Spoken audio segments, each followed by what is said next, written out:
the big takeaway here was that AI, in many cases, your chat GPTs or Geminis could be free, taking it to the next level where franchisors are investing hundreds of thousands, if not millions of dollars back into AI being able to handle over 1,000 calls at the same time, whether it be a call or just a chat, being able to service, help potential customers or existing customers and walk them through by investing in it. You own the AI, you own the data, the infrastructure, and it just gets better and better.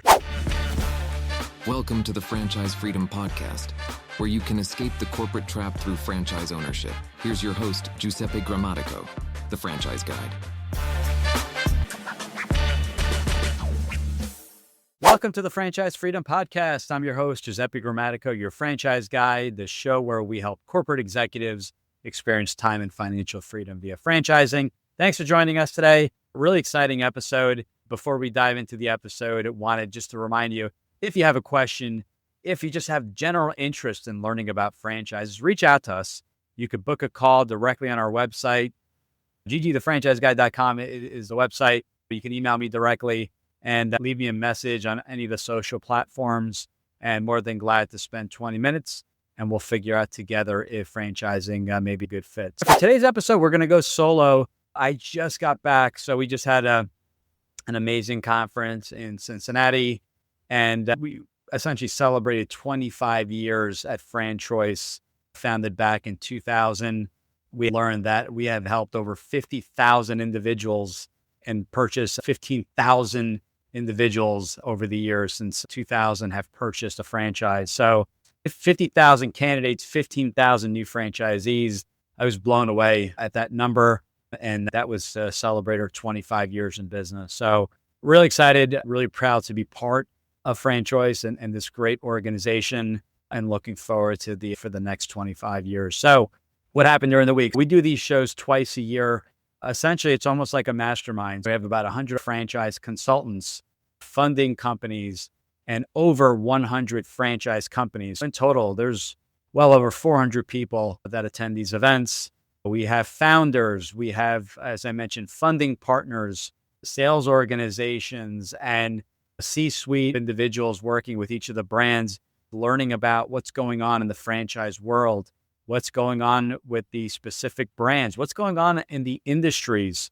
A lot changing, a lot going on. We want to know everything behind the scenes so that we can share this knowledge with everyone we work with. And that's one of the benefits of everyone we work with. We have our finger on the pulse of the franchise world, what's going on in funding and the SBA world, what's going on with certain industries, certain niches being developed in the franchise space, merging of brands, things like that. So we'd love to share that with you. And what I wanted to do today is keep this one short, because I encourage you to schedule a call with me. We could definitely dive a little bit deeper and discuss in more detail. But I want to talk about the four main takeaways from the conference. These are kind of categories, and we'll talk about each one. A ton of information, ton of stats, and we'd love to share that with you today. The first one, an idea that came up quite a bit, was cost reduction. Well, franchisors are always looking for ways to make the franchisees much more profitable. What can we do? We've heard certain brands, and we're going to talk in general terms because this doesn't affect every brand, but we had brands that presented that were able to decrease their footprint, to eliminate wasted space in certain brands such as education and daycare, where they were able to cut the costs to the franchisee by well over six figures, looking for ways, essentially economies of scale, buying power, working with vendors, whatever material. It could be in painting, in power washing, window washing, and things like that, increasing those economies of scale as the brands get larger, more franchisees, more buying power, and are able to not only get better pricing, but if they are unable to get better pricing, we heard of one brand talk about the idea of rebates given back for so many purchases and certain volume of purchases, which was most, if not all, given back to the franchisee. So maybe not necessarily lowering your costs up front,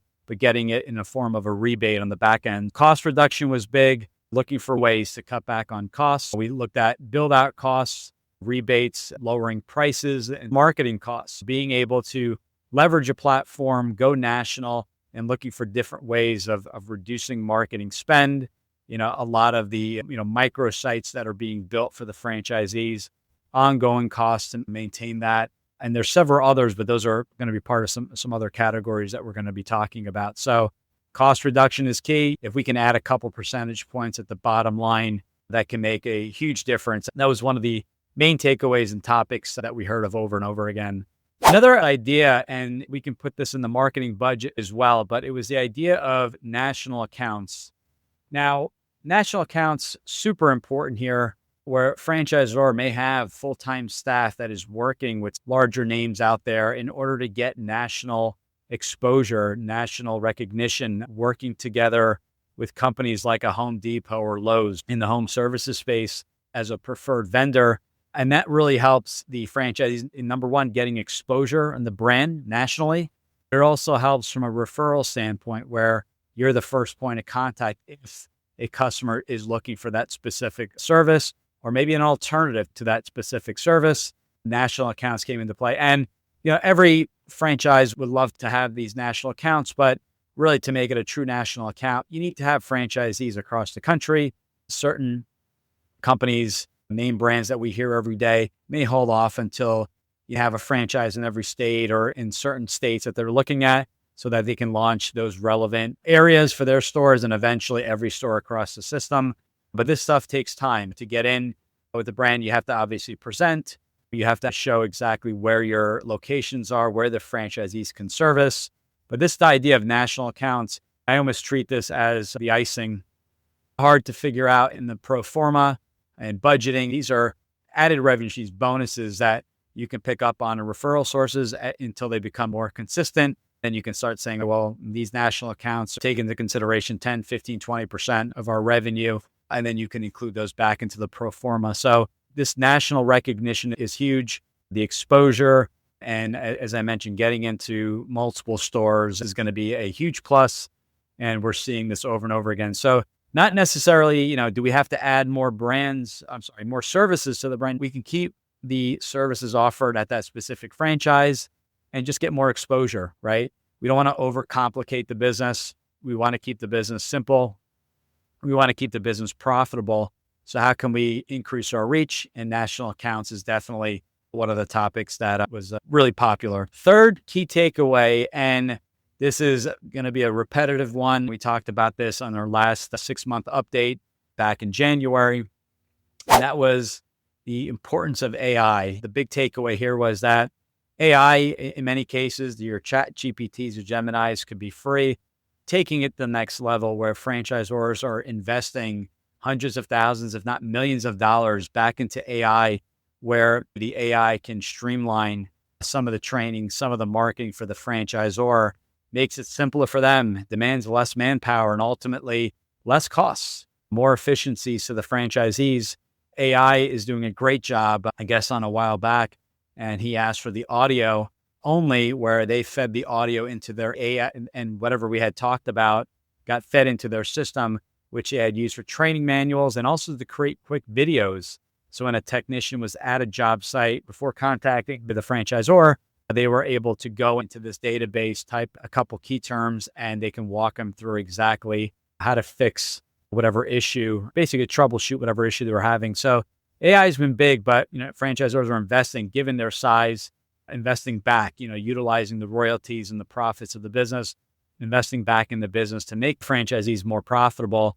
We've heard stories where, certain health and beauty brands no longer needing a front desk receptionist, utilizing AI to make it a lot more efficient, easier to work with.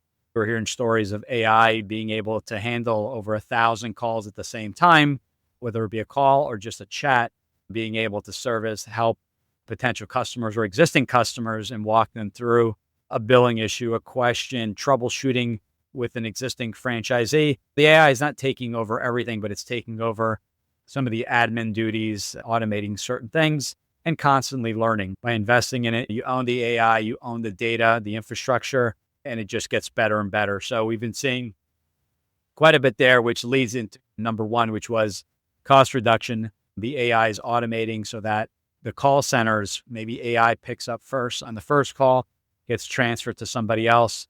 you're able to keep the headcount much lower, lowering the cost and lowering the fees in order to have access to a call center where a lot of these leads are being sent to. So AI is big. And then lastly, a lot of money being reinvested in marketing.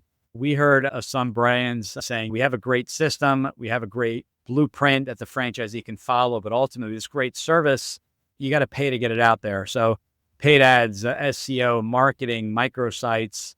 On the digital sides, we've had franchisors come back and say, we really want you to spend X amount, and as a promotion, we will match that intro amount to get the business up and running, which not all brands, there were a handful of brands that were offering these types of deals where they would just offer a credit and match the initial spend on a marketing campaign, or offer credits to future campaigns, because at the end of the day, they want the franchisee to gain momentum. I know that when I first started my first franchise back in February of 2007, closed our first sales appointment, was not a big sale, but it helped with confidence, it helped with momentum, and it was great. I still remember that win over some of the much larger wins we had over the years, because it was number one on the very first sales calls. Marketing was big as far as what they're doing in the marketing, incorporating AI, going back into the marketing to make it more efficient, lower the costs, going back to number one, cost reduction, utilizing AI in the marketing as leads are coming in. AI's maybe picking up the phones or responding, answering basic questions on the website. Those chats, even when they're making phone calls or answering the phone, are learning, from, the information on the website, from podcasts that are being done. So it's constantly being fed this information just to make the system more efficient. And they're working 24/7. So taking payment, answering calls, answering questions, scheduling, all that being done on your behalf, while not having to worry about after-hour staff. Well, you're still going to have someone in customer service to speak one-on-one with customers, but this is just to handle the admin and things like that. So we talked quite a bit. I wanted to keep this one short because these are 4 key areas that we've seen again and again. The marketing, obviously, without any leads or customers, no matter how good and efficient your franchise is, you're not doing any business, you're not bringing any revenue. To recap the 4 takeaways from our conference: cost reduction, national accounts, the use of AI, and doubling down on marketing via credits, generating as many leads. We heard some brands that spent marketing started almost immediately, to the point where the franchisor figured out, okay, we know that you're going to need X amount of customers or members in order to break even. What amount of marketing do we have to spend? That is when we recommend opening. Once you get to that break even level, launching the business at break even. Great feeling knowing that you're at a minimum break even day one. Reverse engineering, just like we reverse engineer the process of finding the right franchise, they're doing the same thing from a cost standpoint. Number of leads, number of members or customers needed to break even and cover all your monthly costs. There was so much more discussed. We talked about funding, and I'm more than glad to share that with you. And not major updates, but certain changes when it comes to the SBA. We talked with other franchise consultants. Everyone's coming from different backgrounds, shared ideas, what's working, what's not. Talked about different industries, what is doing well. We talked about certain industries that were a little bit more recession resistant than others. And I would love to dive in a little bit deeper on all these topics. I hope you enjoyed this. We're going to be doing these every 6 months. As a quick recap on the conferences, congratulations to FranChoice. 15,000 new franchisees over the years. That is extremely impressive. I had no idea the number was so large. These are just people that have actually purchased or invested in a franchise. 50,000 plus families and candidates is really impressive. Again, looking towards the next 25 years. Thank you to Jeff Elgin, our founder. Very excited to see what is coming down the pike in the next 25 and the next year, we'll say, but really looking forward to that. And if I can answer any questions or get into more detail, you can book a call. Go to ggthefranchiseguide.com, book that call. There's a quick little survey, helps you figure out if a franchise may be a fit. 3 quick questions. You fill it out. It's not the right timing. It's not the right fit. We send everyone a gift as a thank you. We really appreciate your support. If you are thinking of coming on our show and looking to be a guest, send us a message. If you have any questions on franchising in general, send us a message. If you want to get into more detail, book that call. There's no cost for the service, so would love to explore if a franchise may or may not be the right fit for you. Again, appreciate everything. We'll talk to you guys soon, and I'm very excited. We have some great shows lined up for you today. with some exciting brands that we actually met at the conference. Looking forward to it. Take care, everyone, and talk to you soon. Bye-bye. Thanks for tuning in. If you want to learn how to make the transition from corporate to owning your franchise, join Giuseppe on the next episode. You can also follow on all social media platforms and achieve financial and time freedom today.